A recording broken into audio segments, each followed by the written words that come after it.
Hello, welcome back. It's nice to see all of your wonderful smiling faces again. Now today I'm going to be heading out to explore the central Flinders Range. I'm going on a tour with Rawnsley Park Station and we're going to head out, look at all sorts of different things, and I'm even going to try camel, emu and kangaroo today. We're also going to be on the hunt for the yellow-footed rock wallaby. So let's make our way down and get the tour started. We hop into the Troopy and head north from Rawnsley, up past some iconic trees and through the Razorback lookout, which gives an incredible view of the Flinders Ranges.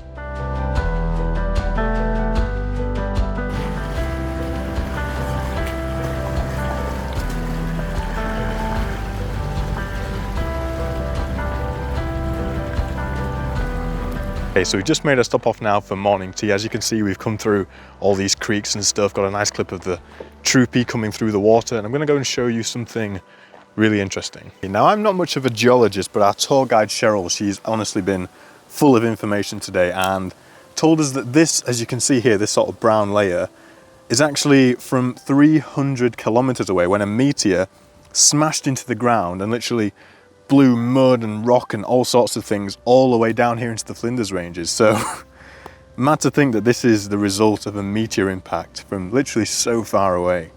Alrighty, time to head back in the truck, see where we end up next.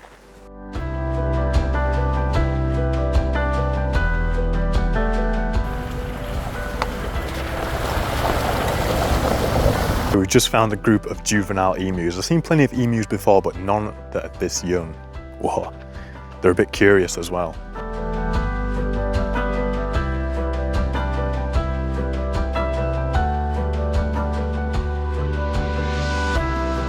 Okay, we've just pulled up somewhere where you should be able to see yellow-footed rock wallabies. Let's go find some.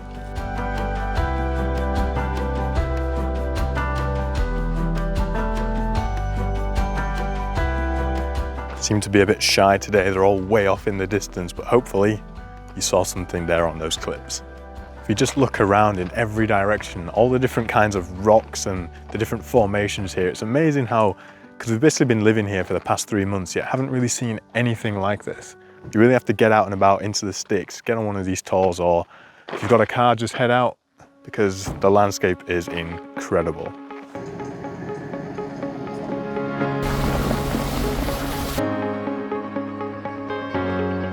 All of these circular things here, all through these whole rocks were actually just reefs of shellfish.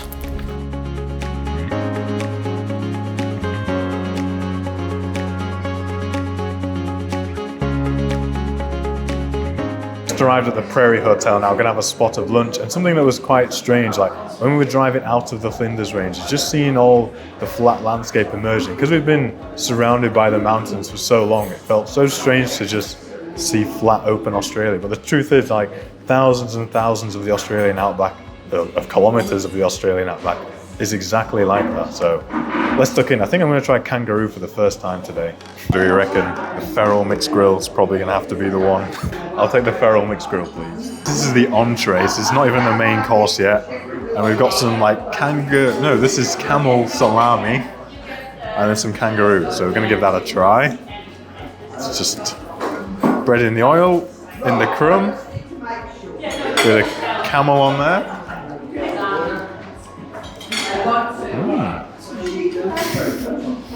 I'm not sure what I was expecting it to taste like, but it's all right.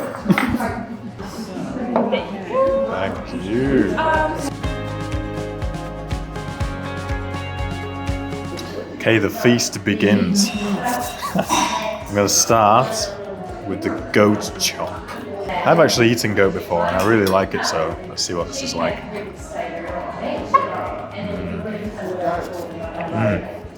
Yeah, that's good.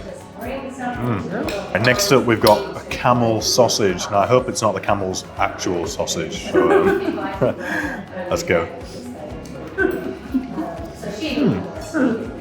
It tastes just like a pork sausage actually. Right, next up is emu burger. Looking forward to this one.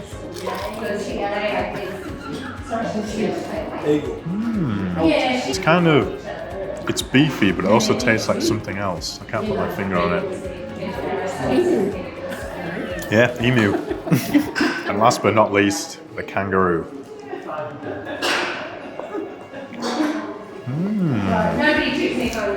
It's good, it's quite gamey, but it's nice.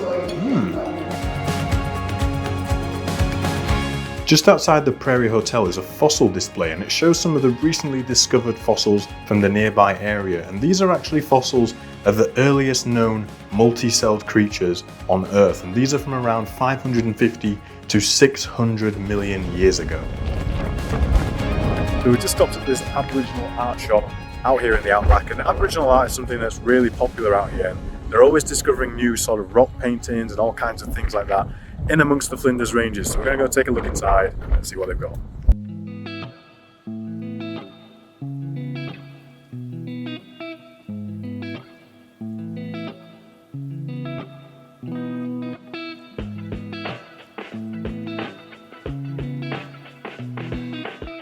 Okay, so these are actually called the Sturt Desert Pea, I think, and they're sort of a native outback plant, and they're actually the emblem of South Australia, and they're such a bright red colour.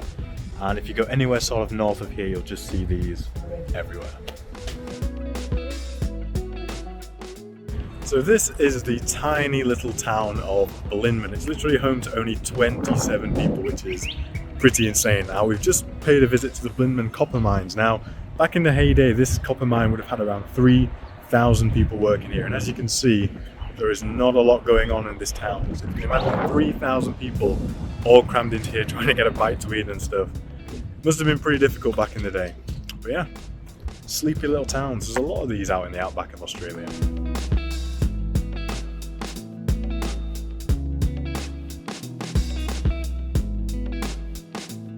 A trip to Blinman would not be complete without stopping off at the world famous Blinman Bakery. A couple of vanilla slices, they'll go down a treat.